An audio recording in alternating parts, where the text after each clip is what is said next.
Anyway, pwede po matanong kung meron tayong first-timer dyan.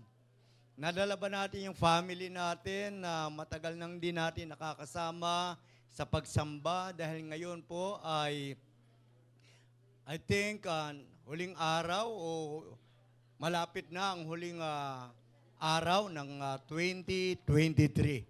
Because 24 is today ng December, meron pa tayo natitirang 7 days.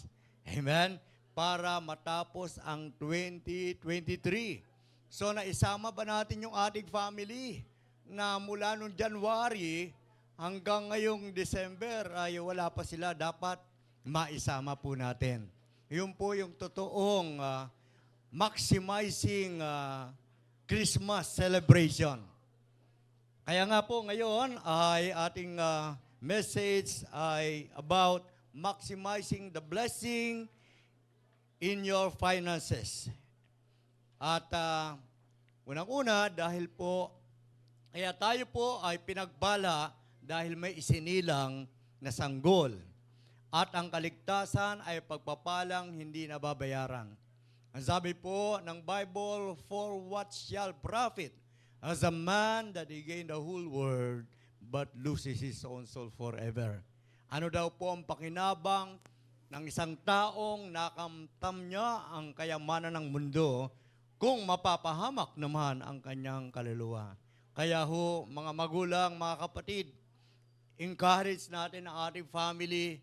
Hindi lang ang December ay may mga decoration, may mga pagkain, may mga bigayan. Dapat po makita po na mga tao, mga mahal natin sa buhay, na i-maximize natin ang blessing ng Christmas. Amen? Hindi lang yung tayo tumatanggap, masaya naman po na tayo tumatanggap, masaya naman po na tayo nakapagbibigay, pero kung hindi naman po nakasentro doon sa kaligtasan ng ating kaluluwa, ang lahat ng ating ginagawa, kapos po yun. Kapos palad pa rin tayo. Amen po? So tayo po'y manalangin. Minamahal namin Diyos, Amang sumasalangit na nagbigay ng iyong anak. Sa pamagitan ni Virgin Mary, kami nandirito ngayon, nagkakatipon sa isang pangalan, sa isang pananampalataya, sa isang bautismo, sa isang pag-ibig na galing po sa iyo. Ang salita mo ngayon, Panginoon, ay maging pagpapala sa bawat isa. Give us a mind which is alert and a heart which is receptive of your word. In the name of Jesus, and anoint your servant, Lord. We ask the Holy Spirit to convict us, Lord. Give us direction, change our lives, encourage us. In Jesus' name, amen and amen. Praise the Lord. So wala tayong first-timer. Amen? Sa susunod, dapat meron tayong first-timer. Sapagkat pag merong isa na lumapit sa Panginoon at isang naligtas, ang langit po ay piyesta. Nagsa-celebrate din ang langit kasama ang Diyos at ang mga anghel. Anyway, ang topic natin ay patungkol po sa blessing. Amen. Kaya po itong blessing na ito ay dapat ma-maximize. Maximizing the blessing in your finances.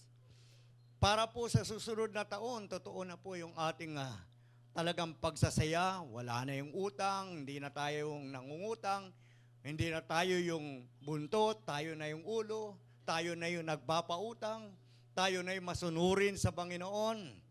May chance pa rin tayo kung ang 2023 ay marami tayong mga failure, mas marami tayong ngayon mga victory this 2024. Amen po? Kasi ma-maximize natin yung pong blessing. Maximizing the blessing in your finances. Amen? Ayan po ay hindi natin maikakaila. Hindi masaya ang buhay pag walang pera. Hindi masaya ang mag-anak, ang pamilya pag walang pera. Hindi masaya ang mag-asawa pag walang pera. Hindi rin masaya ang pastor pag walang pera. Amen? Hallelujah. Hindi rin masaya ang mga leaders, members, pag walang pera. So, mahalaga po ang pera, kasama po iyan sa buhay natin. Kakambal po natin yan. Money is life. Amen? And dito po sa text natin, Genesis 12, very familiar po itong verse na to from 1 to 3. At ito po ay applicable pa rin sa buhay natin ngayon. Hindi po ito malalaos. Sabagat sabi po ng Bible, lahat ay maglalaho, pero ang salita ng Diyos, it will remain forever. Genesis 12 verses 1 to 3, Now the Lord had said to Abram, Get out of your country, from your kindred, and from your father's house to a land that I will show you. Verse 2, I will make you a great nation. I will bless you and make your name great, and you shall be a blessing. I will bless those who bless you, and I will curse him who curses you. And in you all the families of the earth shall be blessed. May the Lord bless upon reading of His Word. Dito po ay inutusan ng Diyos si Abraham. At ang pangako ng Diyos ay napakaganda kay Abraham. Lahat ng pamilya ay mapapagpala dahil sa kanya. Lahat ng magpala sa kanya ay pagpapalain din. At si Abraham ay sumunod. Amen? So maximizing blessing is not just to have what you need, but to have more than enough. In other words, it's not about having divine healing. So ibig sabihin, pag minamaximize natin ang blessing, hindi po ibig sabihin yung kontento ka. Ang ibig sabihin po nito, to have more than enough. Amen. Hindi lang po yung lahat ng pangailangan mo ay nandyan. Pag sinabing maximizing blessing, ikaw ay sapat. Sapat yung pong in other words, sapat tayo, meron tayong parang kagaya ng divine healing. Amen? Meron tayong kagalingan, pero sineselebrate natin yung pong we are celebrating divine health. Sineselebrate natin yung kagalingang binigay ng Diyos sa atin. Sineselebrate natin yung lakas na bigay ng Diyos sa atin. Yung talent na bigay ng Diyos sa iyo. Yan po ang ibig sabihin ng maximizing your blessing. Nagsa-celebrate ka ba ngayon? Amen? Dahil ikaw ay malakas. Ikaw ay nakapaglilingkod sa Diyos. Ikaw ay pinagaling ng Panginoon. Amen. But celebrating divine health is not about having enough to feed yourself. Amen. It's not about feeding yourself, but more than enough to feed others. Amen. Hindi lang yung, ako napapakain ko yung sarili ko, yung pamilya ko. Hindi po yun ang maximizing. Ang maximizing blessing, bukod sa napapakain mong sarili mo, napapakain mo rin ang kapwa mo. Kagaya po ngayon, dahil nagdala ka, tinuturoan na po tayo ng Diyos, yung dinala mo ay hindi lang para sa iyo, kundi ang dinala mo, makakatikim lahat ng nandirito. Amen? Kung ikaw ay mayroong pagkain na dadalhin para sa iyo, ay kasi na ang 3 kilo, pero ang binili mo ay 10 kilo. Yan po ang maximizing your blessing. Amen. Hindi lang, kasi kung ang napapakain mo lang sarili mo, hindi ka kinukulang, that is not maximizing. Amen. So, we have 4 axes in maximizing the blessings in your finances that will change your life into a healthy spiritual life. Amen. Number 1 is enjoy what you have received. Ano ba ang tinanggap mo? Kagaya po ni Abraham, sabi po ng verse 1 ng Genesis 12, lisanin mo ang iyong bayan, ang tahanan ng iyong ama at mga kamag-anak, at pumunta ka sa bayang ituturo ko sa iyo. Binibigyan ng Diyos si Abraham ng direksyon ng buhay. Kahit nakasama niya ang kanyang family, may utos pa rin ang Diyos sa kanya na dapat niyang sundin. Amen po. That is, we call maximizing. Ini-enjoy mo kung ano ang natanggap mo. Kagaya ngayon, baka makabunot ka dito. Tapos yung nabunot ng kapatid mo, mas maganda. Tapos iiyak ka, buti ka pa. Maganda sa akin, ito lang. No. No, enjoy mo kung ano ang natanggap mo. Amen? Yung family mo, binigay sa iyo ng Diyos yan, enjoy mo yan. Yung asawa mo, enjoy mo. Amen? At kung hindi mo na-enjoy yung asawa mo, ipag-pray mo. Kasi po, talaga pong medyo masakit sa atin na tayo naglilingkod sa Diyos, pero yung family natin, walang suporta. Amen? Even yung moral support ay napakahalaga sa family natin. Kaya para din sa kaluwalhatian ng Panginoon. Yung family mahalaga. Kung talaga sa iyo mahalaga ang family, para ma-enjoy mo ang family mo, dalhin mo kay Lord. Huwag mo siyang hayaan mag-inom, huwag mo siyang hayaan maglasing. Ipanalangin mo yan na matanggal ang pag-iinom, paglalasing kasi budget nyo sa bahay. Amen? Hindi nakasama ang mga alak sa pagdiriwang ng kaarawan ni Kristo. Sa pagdiriwang ng Pasko, hindi nakasama yung alak. Kaya kung may mga born again na may alak pa rin sa bahay, keep on praying. Para ma-enjoy mo kung ano ang natanggap mo. Amen po?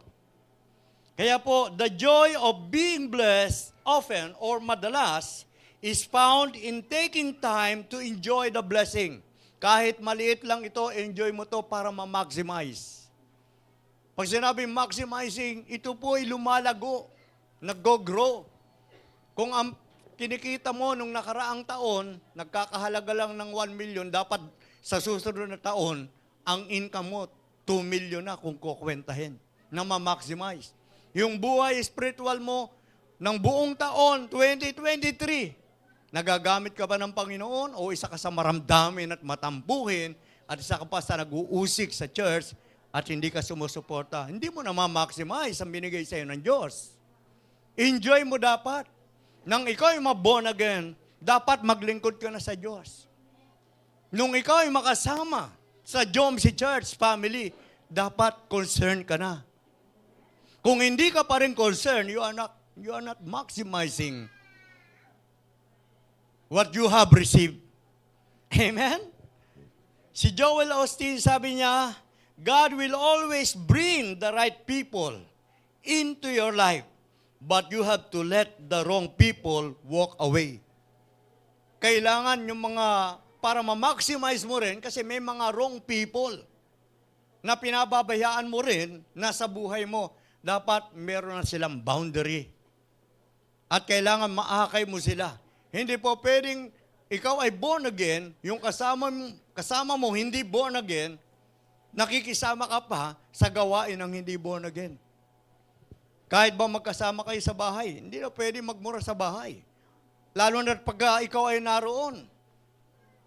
Sila hindi born again, ikaw born again. Pag nandudong ka, nagmumura sila sa wail mo. Amen? Sabihin mo, ba't kailangan mo pa magmura? Dapat ang sasabihin mo, hindi puto kutsinta, ang sasabihin mo, praise the Lord. Dito sa bahay natin, ang sasabihin mo, purihin ang Diyos. Amen? Kaya kung meron, para ma-maximize, kung ano natanggap natin, enjoy natin. Huwag yung pagdating mo ng bahay, dahil ikaw lang yung born again, nakalugmok ka. At sila pa ang bida sa bahay. Sila pa yung bida-bida. Dapat ang salita ng Diyos ang bida sa bahay nyo. Amen! Hallelujah. Sige po, palakpakan natin si Lord. So enjoy what you have received. Ano ba mga natanggap mo? Natanggap mo si Kristo, natanggap mo ang kaligtasan, natanggap mo yung prayer, enjoy mo yan. Yung salita ng Diyos ngayon, natanggap mo, enjoy mo, huwag yung paglabas mo. Ako natamaan doon sa alam ko, ako yun ang papatamaan doon eh. Dapat ang attitude mo, pag pumunta ka sa church, sana matamaan ako. Amen. Tingnan mo yung mga pumupunta sa sabong, sa mga sugalan, tumataya sa loto. Sabi nila, sana tumama ako. O di ikaw, pag pumunta ka sa church, dapat sana tamaan ka. Amen? Sabi mo ka sa katabi mo, sana tamaan tayo. Amen. Pag tinamaan ka, panalo ka. So, tingnan mo, tayo po, mababago ang buhay natin. The more na nagiging masaya ka sa mga tinatanggap mo, ini-enjoy mo ang mga natatanggap mong salita ng Diyos, ibig sabihin na ma-maximize. Amen? Yung mga blessing, pati ang finances mo. Sabi ng 3 John 2, I wish above all things that you may prosper even as your soul prosper. So dahil natanggap mo ang salita ng Diyos, lumalago ka dyan, pati ang finances mo ay lumalago. Amen? Hindi ka totoong malago sa Panginoon o matured pag hindi ka nag-mature sa Spirit. Amen po. And number 2, share the blessings that you have received. Tayo po ay walang hindi tumatanggap sa atin. Amen? Amen po ba? Walang hindi tumatanggap sa atin. Lahat dito, merong tayong natatanggap. Kahit bata, ngayon nga, mas maraming tumatanggap. Pero marami pa rin na nagbibigay. Share your blessing. Pag hindi mo sinyer yung blessing, magiging sakim ka. Ang mga sakim ay walang bahagi sa kaharian ng Diyos. Amen? May mga taong palabigay pero sakim. Kaya pala siya nagbibigay, taya pala niya yon para siya ay makabawi. Kaya nga kapag may handaan, sabi ni Jesus, huwag mong anyayahan yung mayayaman.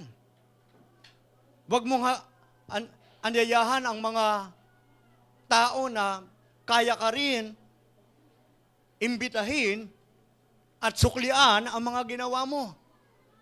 Kasi po, kapag nag-share tayo ng blessing, hindi tayo naghahanap ng sukli. Nagbibigay tayo ng parangal sa Diyos. Nakakasunod tayo sa kalooban ng Diyos. Kapag tayo ay nag-share, that is maximizing your blessing. Kaya kung meron pa rin mga, mga greedy, ano ba sabag ng greedy? Selfishness o pagiging sakim. Yung selfishness, yung pagiging makasarili. Lagi mong tinitingnan yung blessing ng kapwa mo. Kaya hindi mo makita yung blessing mo. At kapag ikaw pinagpala, tumingin ka sa Diyos. Amen? Share your blessing. Sabi ng verse 3, sabi ng Diyos kay Abraham, ang sayo'y magpapala ay aking pagpapalain. Meaning, ang mga nagsishare ay pagpapalain ng Diyos. As you share your blessing, God will maximize your blessing. Amen? Pero pag hindi mo sinishare ang blessing, ang gagawin ng diablo, minimize ang blessing. At sabi po ng Malakay, even your blessing, I will curse. Masusumpa pa ang mga pagpapala na nasa atin. Kaya yung nandiyan dyan, ishare mo yan kaysa masumpa. Amen po? That is what we call maximizing. In Deuteronomy 15, verse 11, kailan may hindi kayo mawawalan ng mga kababayang mga ngailangan. Bukas ninyo ang inyong mga palad para sa kanila. Amen? Dapat bukas ang mga palad. Sabi ng Proverbs 11:24 and 25, kapag ang palad mo ay bukas, ikaw ay mapagbigay, ikaw ay yayaman, ikaw ay sasagana, ngunit kapag ang palad mo ay sarado, ikaw ay maghihirap. Amen? Kaya tingnan nyo po, kahit mga hindi born again, ngayong Pasko, bigay dito, bigay doon. Amen? Kasi yan po ay principles of harvest. Ang dami nilang dinodonate sa simbahan. Samantalang yung iba, hindi pa sigurado ligtas. Pero tingnan mo, nagbibigay sa Diyos, kagaya ni Cornelius. Hindi pa naman siya ligtas, pero nagbibigay siya. Nagkakawang-gawa siya. Kaya dumating ang time, pinadalahan siya ng Diyos, ng lingkod ng Diyos, na si Pedro. Kaya ang kanyang sabahayan, pati siya ay naligtas. Share your blessing. When you lift others up, God will lift you up. Kapag ka ang kapwa mo, tinataas mo, itataas ka rin ng Lord. Kapag ang kapwa mo, pinopromote mo, popromote ka rin ng Diyos. Kapag ang kapwa mo, sinisiraan mo, sisiraan ka rin ng Diyos. When you focus on being a blessing, God makes sure that you are always blessed in abundance. Tinitiyak ng Diyos yan. Sasagana ang buhay mo. Kapag nakafocus ka, na ikaw ay maging daluyan ng pagpapala, doon po na ma-maximize. Amen? And number 3, accept instruction for the blessing you receive. Kung sa una, enjoy mo ang blessing na natanggap mo. Sa pangalawa, share the blessing na natanggap mo. I-accept mo naman ang instruction ng Diyos sa mga blessing na natanggap mo. Si Abraham ay kinausap ng Diyos. Ang sabi po dito sa verse 4, so Abraham departed as the Lord had spoken to him, and Lot went with him, and Abraham was 75 years old when he departed from Haran. Sumunod po si Abraham sa sinabi ng Diyos sa kanya, get out of your country. Umalis ka na dyan sa luma mong buhay. Na hindi ka naman mamamaximize ang mga pagpapala, hindi mo naman ma-experience ang maximizing of blessing, umalis ka dyan. Amen. Kaya si Abraham ay sumunod sa instruction na kanyang natanggap. Tayo ba yung mga salita ng Diyos na ating natatanggap ay sinusunod ba natin? Ina-apply ba natin sa buhay natin? Tuwing ikaw ba ay pumupunta sa church every Sunday, na-i-apply mo ba sa bahay nyo? Na-i-apply mo ba sa mga office mate mo? Na-i-apply mo ba sa mga neighbor mo? Ang mga testing sa mga born again, ikaw ay iinisin ng iyong kapitbahay at papayagan niya ng Panginoon. Iinisin ka ng mga kakilala mo. Yung ba'y ma-apply mo ba ang fruit of the Holy Spirit? Yung instruction ng Diyos, the fruit of the Holy Spirit is love, joy, and peace, and suffering, gentleness, goodness, meekness, self-control, and faith. Amen? Nandiyan ba sa atin yung self-control?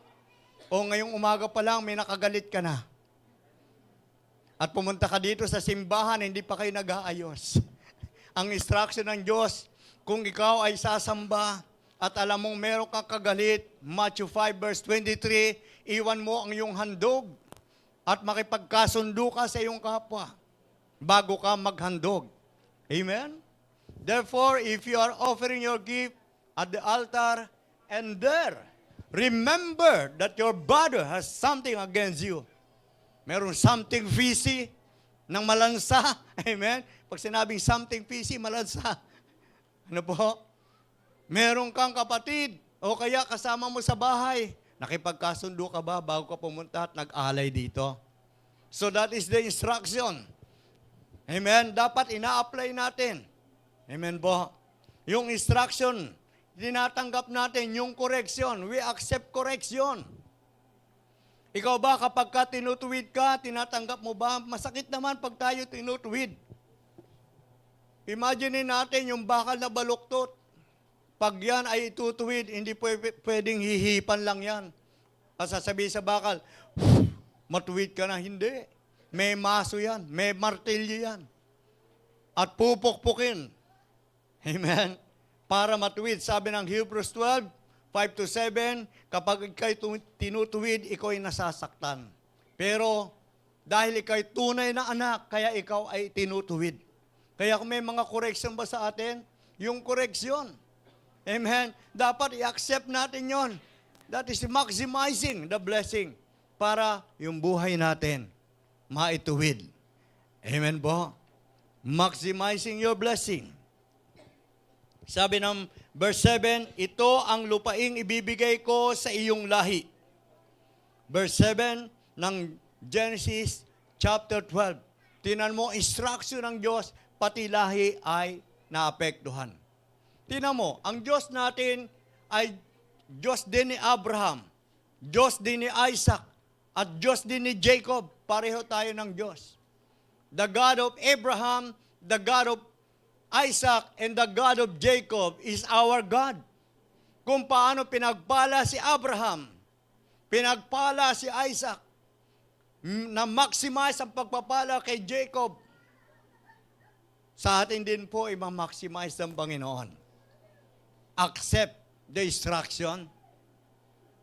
Amen? Accept the correction. Kung nire-rebuke tayo, sabi nga ng Hebrews 12, sa Hebrews 12, 5. Meron ba dyan? And you have forgotten that the word of encouragement that addresses you as sons My son, do not make light of the Lord's discipline and do not lose heart when you rebuke. Ikaw ba, pag nare-rebuke ka, nanghihina ka? Hindi mo ba alam, kaya ka nire-rebuke, tinutuwid ka ng Panginoon para ma-maximize ang pagpapala. Hindi yung pag nire-rebuke ka, hindi na makita sa church. Kasi ikaw yung natatamaan. Dapat the more na ikaw yung natatamaan, the more na nare-rebuke ka, nakikita ng Diyos ang puso mo at ikaw yumuyo ka at sinasabi mo, totoo po, Lord, ako po talaga yon. Hindi yung pagka nare-rebuke ka, tumitingin ka sa katabi mo, sasabihin mo, siya yun eh. Nakita ko lang, alam ko lang eh. Kapatid, tingnan mo yung sarili mo dahil pagka ang tinitingnan mo, ang kapwa mo, at kino-compare mo lagi ang sarili mo sa iyong kapwa, hindi mo makikita ang tunay mong katayuan sa harapan ng Diyos. Pero pag tinitingnan mo ang Diyos, makikita mo ang tunay mong katayuan sa harap ng Diyos. Na ikaw nga ay nakakasunod sa Diyos. Look unto Jesus. He is the author and the finisher of our faith. Hindi ko sinasabi, huwag ka na tumingin kay tatay. Huwag ka na tumingin kay kuya. Huwag ka na tumingin kay nanay o kay ate. Pero mas lagi mong tingnan ang Diyos. Kasi yung kapwa natin, limitado. May magagawa ang Diyos na hindi magagawa ng ating kapwa. Amen? At meron kang makikita sa iyong kapwa. Pero sa Diyos, wala kang makikitang ni bahid kasalanan. At kapag napapalapit ka pa sa Diyos, natatanggal yung karumihan mo, lumilinis ka pa. So lahat ng instruction na sinasabi ng Bible ay galing sa Diyos. And the Word of God will not return void. Kung ano sinabi ng Panginoon, yun ang mangyayari. Kaya nga dapat sa Diyos ka magtiwala. Amen po.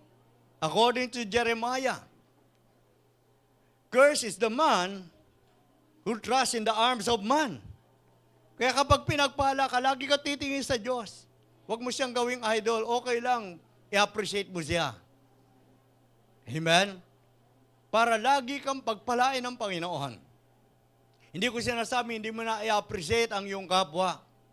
Pero tingnan mo yung correction na ginagawa ng Panginoon. Yung instruction na ginagawa ng Lord. Kasi kung ang problema mo, hindi mo na settle, this 2023, hindi mo na maximize ang blessing. Amen? Ng iyong finances. Dapat tapos ka na sa mga utang mo, hindi ka nahihirapan kung may utang ka man. At hindi ka tumatakas sa mga utang. Amen? Pagka tinanong yung anak mo, sinasabi mo ang totoo, anak, pag may umanap sa akin, sabihin mo, nandito lang ako. Kasi yung iba, anak, pag may naghanap sa akin ngayon, kasi katapusan, due date na, sabi mo, umalis si mama. Kaya, may nagpuntang ganun nangyari.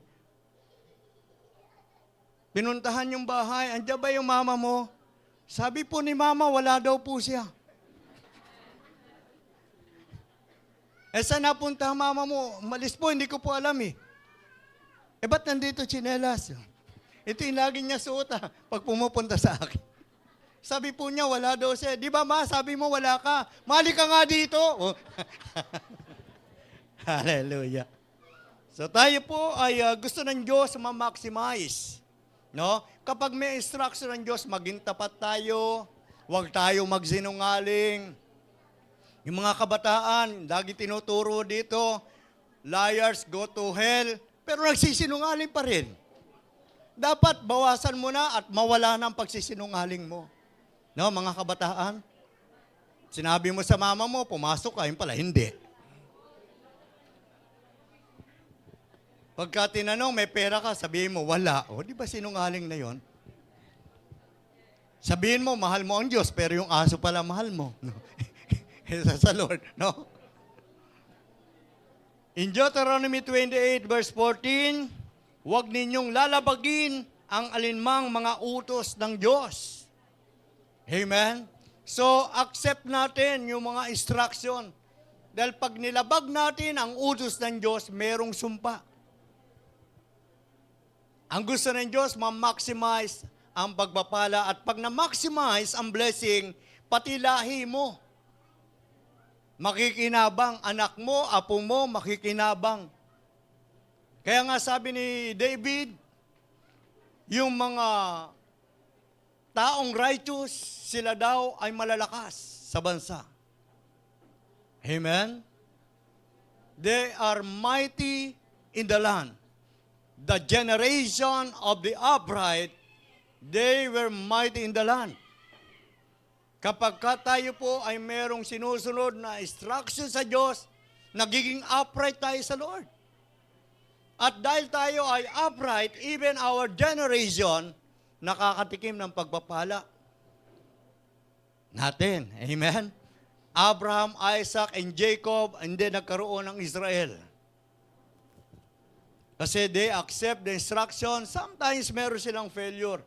Pero mas marami yung kanilang desisyon na sumunod sa Panginoon. And last is associate with the blessed people you receive. May mga taong dinadala ang Diyos sa iyo. Mga taong sagana ang buhay. Sagana sa spiritual, maayos ang pamumuhay. Makipag-associate ka. Ang nakikita ko lang kaya ayaw makipag-associate kasi nahihiya sila, natatakot sila.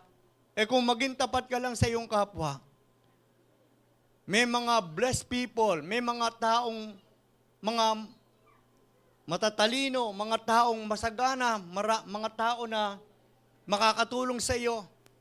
No po? Ano ka sa kanila? Makipagkaibigan ka sa kanila. Maging tapat ka sa kanila, hindi pag nakikita mo na parang iba na yung tingin mo sa sarili mo.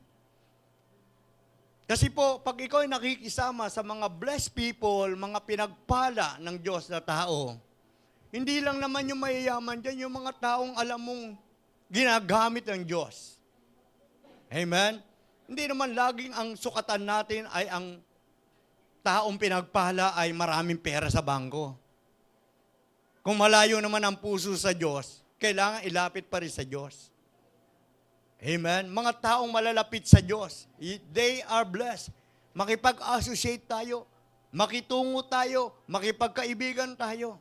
Kaibiganin natin si sister. At hindi mo siya kinakaibigan dahil meron kang kailangan. Mali po yung motibo na yon. Kinakaibigan mo siya dahil malapit siya sa Diyos at para malaman mo rin paano siya naging malapit sa Diyos at para yung pagpapala din niya nag-alin sa Diyos, mapunta rin sa iyo. Ma-maximize din. Amen? Kasi po tingnan mo, kung marami kang iniipong kayamanan sa langit, hindi po yan mami-minimize. Hindi yan mapuputol ang pagpapala. Kung ang ikaw ay nag-iipon ng kayamanan, kaya nga yun dito, sa lupa, meron talaga ditong katapusan. Amen? Pero kung sineset mo ang iyong mind, ang iyong isipan, if you set your mind on things above, talagang ikaw ay pinagpala. You are maximizing blessing. Galing naman sa Diyos lahat ng pagpapala. James 1:17, every good and perfect gift comes from above the Father who loves us. Galing din sa Diyos yan Kung ikaw ay nakipag-associate sa mga blessed people, sa mga prosperous people, makikita mo paano sila pinagpala ng Panginoon. Makikita mo paano sila naglingkod sa Panginoon. Amen? Hindi hinahaluan kasi ng Walang halo dapat ang paglilingkod. At kailangan tingnan mo rin yung mga taong dapat pakisamahan mo. Yung mga taong magli-lift up sa iyo. Yung mga taong i-raise ka. Hindi yung taong i-down ka. Mga taong i-lift up ka.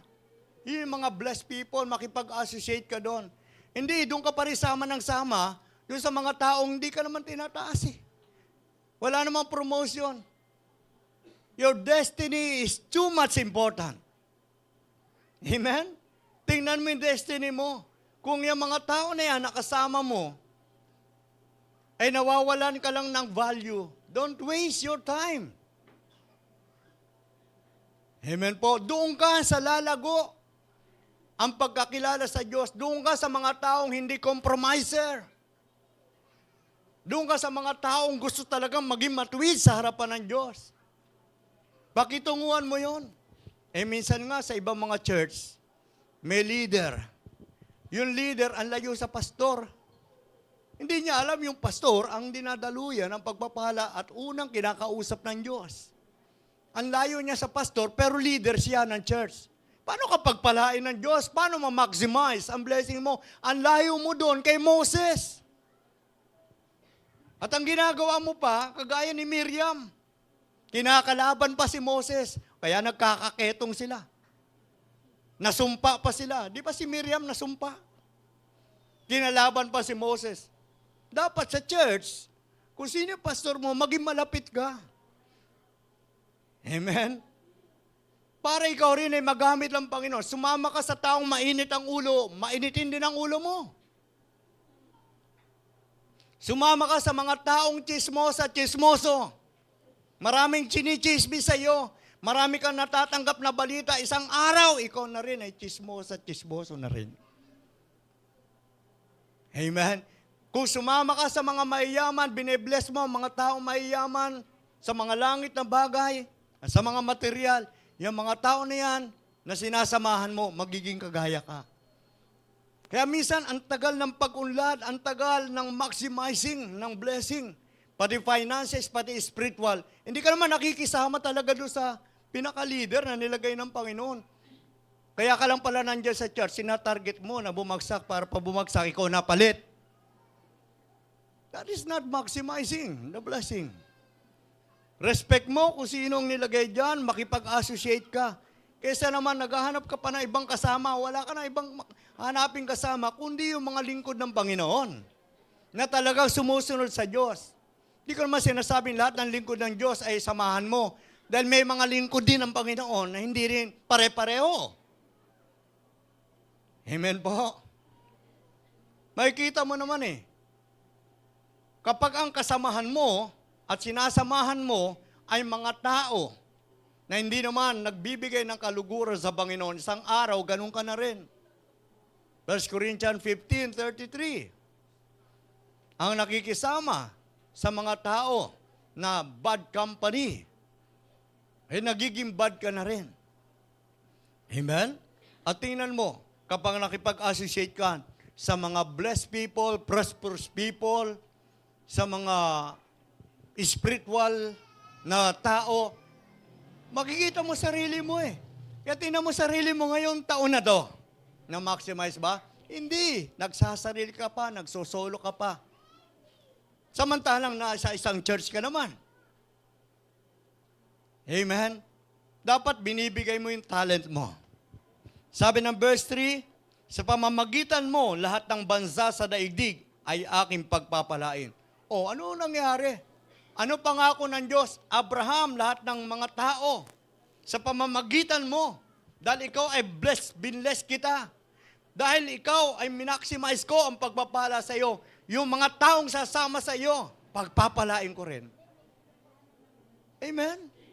Huwag kang lumayo. Dahil ikaw ba ay karnal, hindi ka kagaya noon. Hayaan mo na matuto ka. Kaya hindi ka pa rin matuto hanggang ngayon eh. Amen?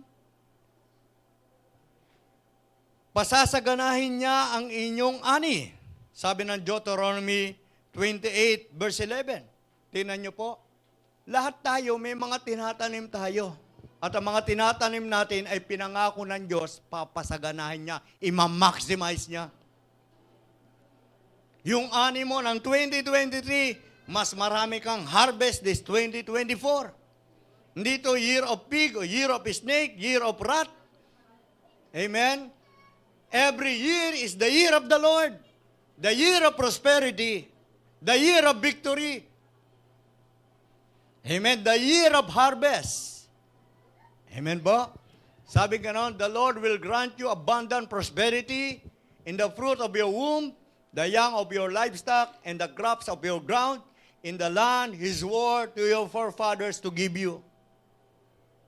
Amen. Covenant ng Lord kay Abraham. At tayo, yung salita ng Diyos, kay Abraham, ngayon din sinasabi ng Diyos sa atin. Tingnan mo, sabi ng Deuteronomy chapter 8. Tingnan nga natin sa verse 17. You may say to yourself, my power and the strength of my hands have produced this wealth for me. Diyan po ay sinasabi ng mga Israelita, dahil doon nagsipag sila, nagtiyaga sila, mabait sila, masunurin daw sila. Kaya sabi nila sa kanilang mga kamay, kaya nangyari ang kasaganahan. Nirebuke sila. Sabi ng verse 18, but remember the Lord your God. It is He who gives you the ability to produce wealth. So ang Diyos ang nagbibigay sa atin ng knowledge, ng anointing, ng enablement, ng wisdom, para tayo ay sumagana. Kaya ang gusto ng Diyos, makipag-associate ka doon sa mga blessed people, doon sa mga lumalakad sa Espiritu. Kung ikaw born again, lalakad ka sa Espiritu talaga. Amen. We must walk in the Spirit and not fulfill the lust of the flesh. Ang sabing ganon, sino po ang nagbigay? Ang Diyos po ang nagbigay para magkaroon sila, nagbigay ng ability, nagbigay ng wisdom para magkaroon sila ng kasaganahan, ng kayamanan. Dahil ito ay covenant ng Diyos sa ating mga ninuno. Amen. That is the access. Amen. Para po mabago yung buhay natin, yung atmosphere ng ating spiritual life, maging healthy. Hindi lang yung basta ikaw, ako spiritual na ako. Dapat healthy ka. Amen. Tignan mo yung mga taong matataba. Bakit mataba sila? Healthy. Amen. Yung kinakain nila, nagbibigay ng kalakasan sa kanilang katawan. Ba't yung iba payat? Kasi kaya payat sila ay baka yung lagi nilang kasama mga payat din, no? Ang espiritu, no? Pero mo, pag ang kasama mo, malusog ang buhay spiritual, di ba pag nakita mo, dito nga sa church, pag nakikita mo, ay lagi niyang kasama yung yung pastor nila. Di ba? Ang iniisip mo sa kanya, matino yung buhay niyan. Maayos yan. Kasi kasama niya yung yung lumalakad sa espiritu, yung malakas ang spiritual life. Kaya ganun ang tingin mo eh. Pero pag nakita mo yung asawa mo, ang kasama, yung kapitbahay ninyong lasinggero at may lakad sila, ano yung expect mo? Pag uwi niyan, susuray-suray na naman yan. Amen? Dahil kasi ang kasama, lasinggero. At minsan, pag nalalasing pa yung mga lalaki, naiinis na mga asawang babae. Kasi kinakausap pa nila. Ang tingin, sasabihin pa, ako, wag mo ko Hindi, lasing ka, galing ka kay kumpare mo. Ay, kumare, wag mo akong gaganyan. Lasing ka nga eh. Ako, asawa mo, sabi mo kumare. Oh, diba? Kung sino kasama natin, yun tayo. Ano sabi ng mga kasabihan? Show me your friends, and I will tell you who you are. Hindi naman dahil sumama ka sa mayayaman, kukunin mo kayamanan niya. Pwede ka naman makipagkaibigan sa mga taong masagana ang buhay spiritual. Yun po ang una. Na dapat kung alam mo, yung spiritual mo, nangangailangan din ng kagaya niya, samahan mo siya. Makitungo sa kanya, makiayos ka ng tungo sa kanya. Amen? Wala pong maximizing of blessing kapag tayo po, wala nitong 4 access na to. Ulitin ko po, the first is enjoy what you have received. The second, share the blessings that you have received. And number 3, accept instruction for the blessing you receive. And associate with the blessed people you receive. Yung nilagay ng Diyos sa iyo na tao.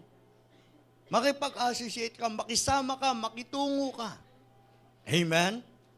And now, before I close, trust God to open the right door at the right time. Ipagkatiwala natin sa Diyos. Siya ang magbubukas ng mga pintuan sa tamang oras, tamang panahon. So enjoy mo ang blessing, i-share mo ang blessing, accept instruction, associate with the blessed people you receive. Last verse, John 13:17. Sabi dito, now that you know these things, you will be blessed if you do them. Nalaman natin ito kung gagawin natin. You know these things, you will be blessed if you do them. Kung ikaw makipag-associate ka sa mga pinagpala ng Panginoon, malago sa spiritual, sumunod ka sa mga instruction, ini-enjoy mo ang mga natatanggap mo, sinishare mo ang mga natatanggap mo, you are blessed.